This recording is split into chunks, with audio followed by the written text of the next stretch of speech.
판소리와 판소리 사설. 판소리는 조선 후기 발생한 연행예술로 창과 안일이, 발림이 결합된 종합예술 형식이다. 창자 한 명이 고수는 알아둬라. 고수의 체크. 이런 단어를 알아놓으세요. 북치는 사람이에요.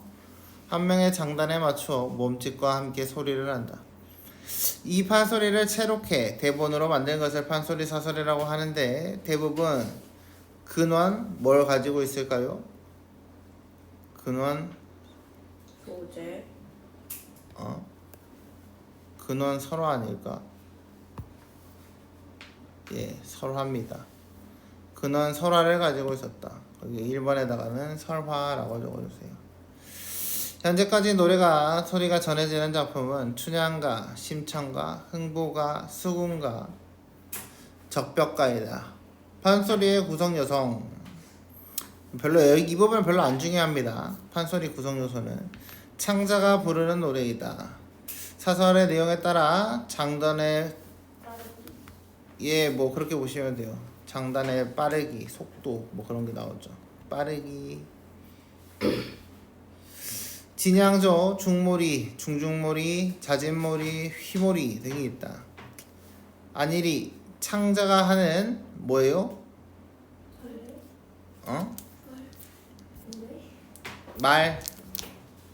말입니다.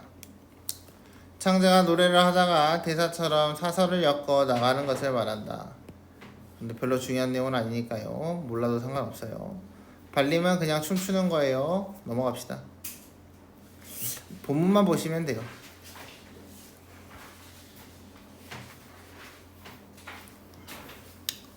여보 사또님, 여기 여보의 체크. 이거 여보는 여보세요다. 또 막 어디 또 막 나중에 고등학교 가가지고 여보 했다고 또 막 둘이 결혼한 거 아니에요? 뭐 이런 거 하지 마세요. 여기 여보세요예요. 쓰세요. 여보세요.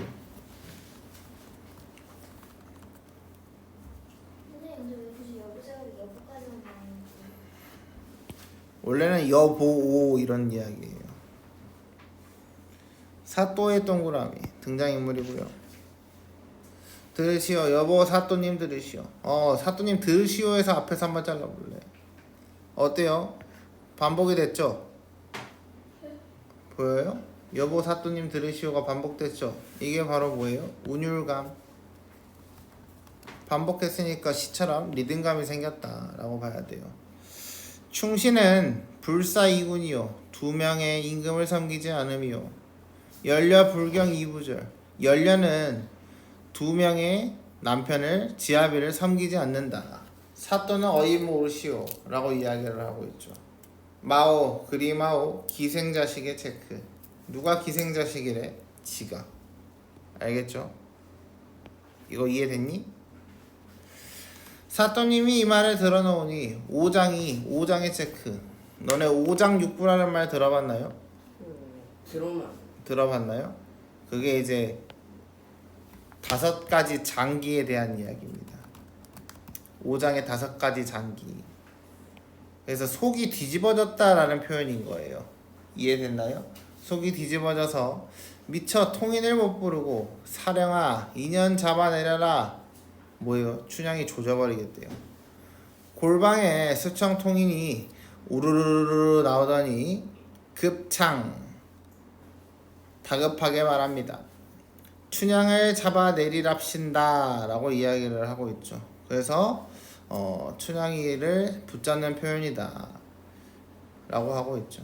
별로 어렵진 않지? 내용은 그냥 그렇게 보시면 돼요. 판소리계 소설 이게 중요해요. 여기에 별표. 판소리는 중요하지 않거든요. 근데 판소리계 소설이 중요합니다. 판소리 사설의 영향을 받아 소설로 정착된 것을 가리킨다. 그럼 뭐야? 맨 처음엔 노래였는데 소설로 바뀌었다라고 보셔야 돼요. 이해됐나요? 거기에 써주세요. 판소리에서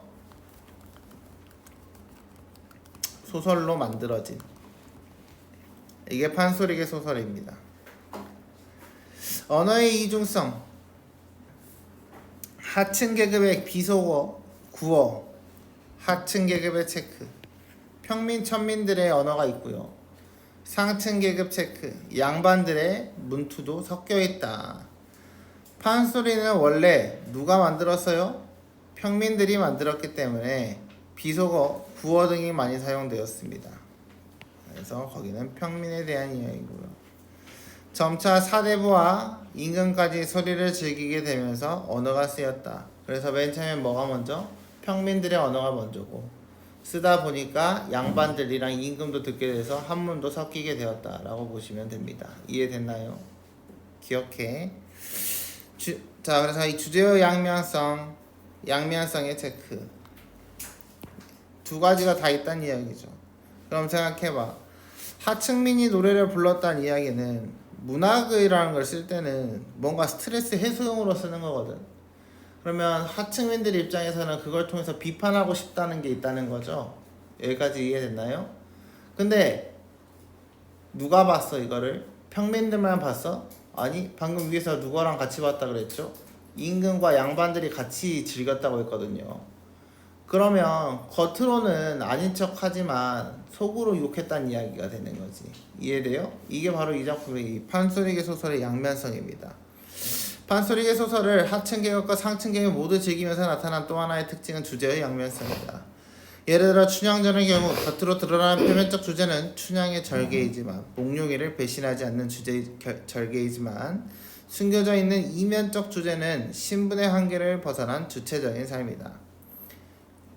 기존 지배체제에 어긋나는 평민의 소망이나 바람을 대놓고 드러낼 수 없었기 때문에 이면적 주제를 숨겨놨다의 체크. 표면적으로는 절개와 같이 상층계급이 중요시하는 가치. 표면적으로는 상층계급이 중요시하는 가치의 체크. 이해됐어요? 그러니까 약자들이니까 할 말이 많은데 얘네들이 잘 안 들어주니까 몰래 꼼쳐놨다 생각하시면 됩니다. 볼까요? 아래 심청은 아버지의 눈을 뜨게 할 공양 및 300석을 마련하려고 심청의 동그라미. 인당수에 바칠 재물이 되기로 하고 사정을 알게 된 신봉사의 동그라미. 슬퍼한다. 신봉사는 하도 기가 막혀 울음도 아니 나오고 실성을 하는데 에고 이게 웬 말이냐? 응? 참말이냐 농말이냐? 농담이냐? 말 같지 아니하다. 나더러 묻지도 않고 왜 내 맘대로 한단 말이냐? 뭐예요? 심청이가 맘대로 몸 팔아서 죽겠다고 했기 때문입니다. 네가 살고 내 눈 뜨면 그는 응당 좋으려니와. 야, 네가 살아야 네가 살고 내가 눈도 뜨면 좋아. 근데 네가 죽고 내가 눈을 뜨면 그게 무슨 말이 되랴 했으니까 네가 죽으면 싹 다 소용이 없다 라고 이야기를 하고 있는 거죠. 무지한 강도놈들아, 생사람 죽이면 대전통편 뮬일이라. 한문투는 평민들이 한문을 잘 몰라요. 천민도. 그래서 저렇게 한자가 쓰인 부분은 무조건 양반들에 대한 이야기다라고 봐야 해요. 이해됐나요? 오키? 오키. 다음 216쪽 보겠습니다. 풍자와 해학. 판소리 사설, 판소리계 소설은 등장인물이 위기에 처하거나 어렵고 힘든 일에 부딪혀도 웃음을 유발해 체크. 이게 바로 뭐에 대한 설명이에요? 해악에 대한 설명이죠. 이는 지배층이나 부정적 사회에 대한 조롱이 섞인 비판적인 웃음일 수도 있고, 뭐 풍자라고 써도 상관없습니다. 슬픔을 웃음으로써 해소하려는 해악적인 웃음일 수도 있다.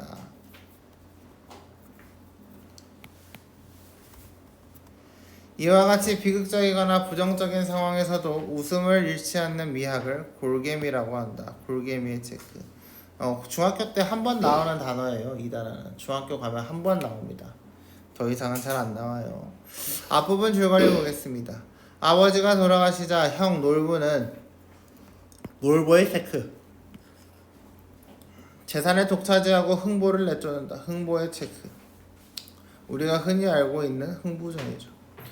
가난에 시달리다 흥보는 결국 매를 대신 맞아주고 돈을 받는 일. 거기에 밑줄.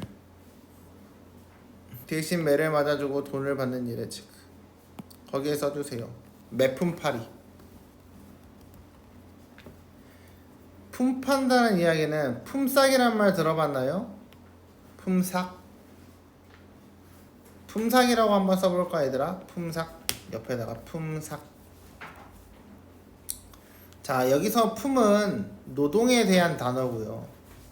오케이? 일해준다에 대한 이야기예요. 삭은 값에 대한 이야기예요. 이해돼요? 그래서 품삭이라고 하면은 노동값, 알바비라고 생각하시면 됩니다. 알겠죠? 이런 단어는 한번 알아두는 게 좋습니다. 매품팔이라는 것은 그럼 뭐예요? 매맞는 노동을 팔았다라고 이야기를 하는 거예요. 그래서 대신 맞고 돈 받았다. 이 사실을 가족들에게 말하자 자식들은 온갖 물건을 사달라고 보신다. 여기 체크. 뭔가 이상해. 흥부가 어떻게 돈 벌고 있어? 행복하게 돈 벌고 있어? 남한테 남 대신 맞고 돈 버는 거지. 어때? 정상적인가? 힘들게 돈 벌어온 거잖아요. 근데 자식들이 뭐 하래요? 온갖 물건을 사달라고 보챈대요.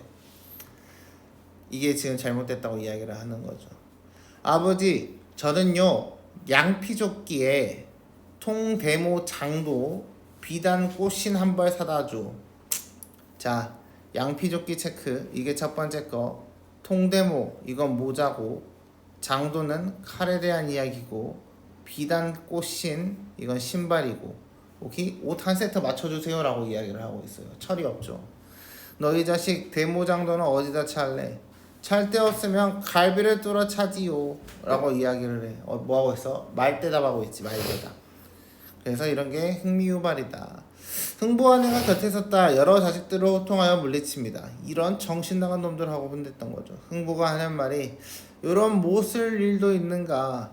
개암 쪽만한 볼기짝에 그새 시장판을 벌였구나. 그만두어라. 많이 사다 주마. 거기에 개암 쪽만한 볼기짝에 체크. 이런 표현을 쓴 이유는 볼기짝이 어디 보이냐면 엉덩이거든. 볼기짝이 엉덩이야. 볼기짝이 엉덩이인데 매를 맞는 곳이 볼기짝이에요. 이해돼요? 그래서 볼기짝에서 내가 매를 맞아오는데, 그래서 이 볼기짝에 니네가 원하는 시장판을 버려놨구나, 이런 표현이 되는 거죠. 납득되나요? 네. 언어 유희 보겠습니다. 언어 유희란 말이나 글자를 소재로 하는 놀이를 뜻하는데 다음과 같은 방법으로 말을 재미있게 꾸미는 것을 예로 들 수 있다. 발음의 유사성의 체크. 이거는 시도 마찬가지, 소설도 마찬가지. 올라간 2도령인지 3도령이니, 여기서 이 자는 오야리 성씨 이씨에 대한 이야기입니다. 근데 3도령인지 했으면 저 2를 뭘로 본 거예요? 숫자 2로 본 거죠. 이해됐나요? 그래서 말장난에 대한 이야기예요. 동음이어 체크. 운봉에 갈비를 적신 갈비 한 대 먹고 싶다 라고 되어 있어요. 먹고 지고의 체크. 지고는 쉽다의 의미입니다. 쉽다 라고 써주세요. 자, 그래서 이 장면은 갈비탕 처먹으면서 하는 말이에요. 네 갈비를 적신 갈비탕을 한 대 먹고 싶다, 이런 이야기가 되는 거죠. 같거나 비슷한 소리의 체크. 이거는 의문에 대한 이야기입니다. 그래서 한번 볼까요? 아, 이 양반이 허리 꺾어 절반인지 반 개다리 소반 반 꾸레미 전에 백반. 이해됐나요? 반반반 이렇게 한 거예요.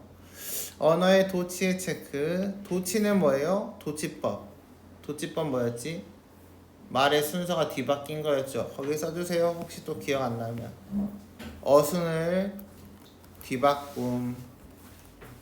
평소엔 잘 사용하지 않습니다. 볼까요? 추워라. 문 들어온다. 바람 들어온다. 바람 닫아라. 보세요. 춥대. 문을 닫아야겠어. 바람을 닫아야겠어. 문을 닫아야 되겠지. 바람이 들어온다에 대한 이야기겠죠. 그래서 순서가 바뀌었다. 도치다. 물 마른다. 목 들여라. 개소리죠. 목 마르다. 물 들여라. 이렇게 해야겠죠. 이해됐나요? 이런 게 언어 유희였다 라고 보시면 되겠습니다. 다음 페이지 보겠습니다. 고사의 활용, 고사의 체크. 이 고사라는 단어는 그 아래 써져 있는 것처럼 주로 고대 중국에서 전해져 온 이야기의 체크. 그래서 원래 중국 이야기가 많습니다. 판소리 사설 판소리계 소설은 상층 계급의 취향을 고려하고자 고사를 자주 활용하였다. 고사를 활용할 때 상층 계급의 뭐가 한문투가 주로 나타난다. 한문투라고 적어주세요.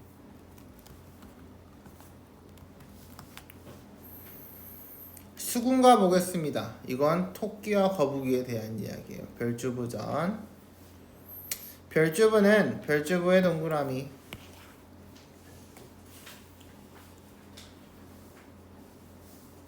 너네 오늘 왜 1시간만 하고 가냐? 끝나고 가야 돼. 그래. 용왕의 병을 고칠 토끼의 간을 얻으려고 토끼를 용궁으로 데려온다. 토끼의 동그라미. 토끼가 자신의 간을 육지에 두고 왔으니 가지고 오겠다고 하자 별주부는 토끼를 데리고 육지에 다녀오라는 용왕을 말린다. 토끼가 기가 막혀 여봐라 이놈 별주부야. 야 이 몹쓸놈아. 몹쓸놈의 체크. 자 이런게 벌써 뭐예요? 비판이라고 적어주세요. 우리는 친구한테 야 이놈아 라고 그냥 평범하게 쓰지만 이런 데서는 비판입니다.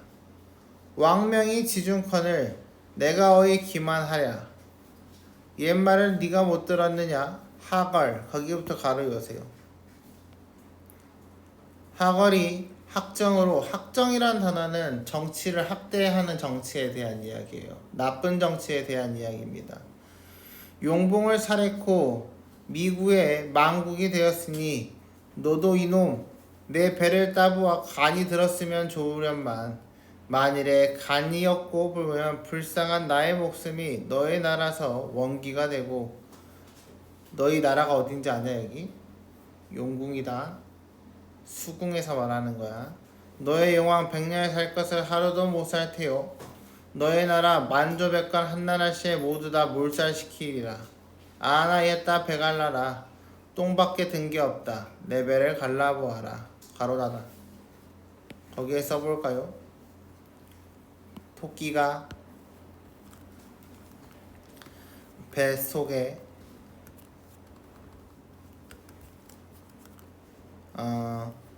간이 없다고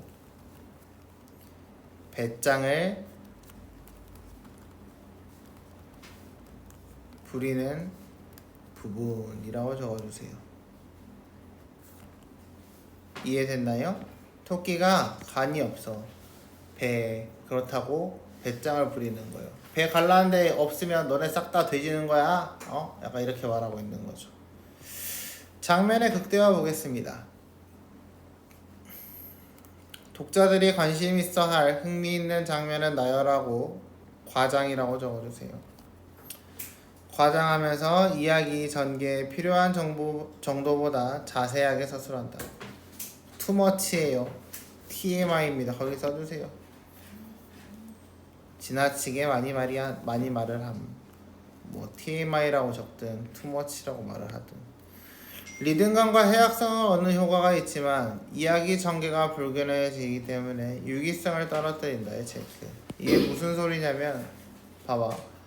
우리가 뭔 이야기 하고 있는데 자꾸 딴 소리만 엄청 열심히 하는 거야. 그러면 앞에 내용을 까먹겠어? 기억하겠어? 까먹겠지. 그래서 유기성을 떨어뜨리고 전체적으로 불균형스럽다라고 이야기를 하는 거죠. 별주부는 용왕의 병을 고칠 토끼의 간을 얻으려고 육지로 와서 토끼를 만난다. 토끼가 저를 대접하여 청함을 듣고 가장 점잖은 채 하며 대답하되 그 누가 나를 찾는고 산이 높고 골이 깊은 이 강산 경계 좋은데 강산 경치가 좋은데 나를 찾는 이가 누구신가. 거기서부터 가로 여세요. 수양산부터. 수양산의 백이숙제 중국 고사입니다. 백이숙제의 체크 써볼까? 백이숙제는 지조절개 지조와 절개가 있는 사람의 대표성입니다. 소부와 허유의 체크. 얘네는 거기에 써주세요. 자연의 귀의. 자연 친화적 인물들이에요.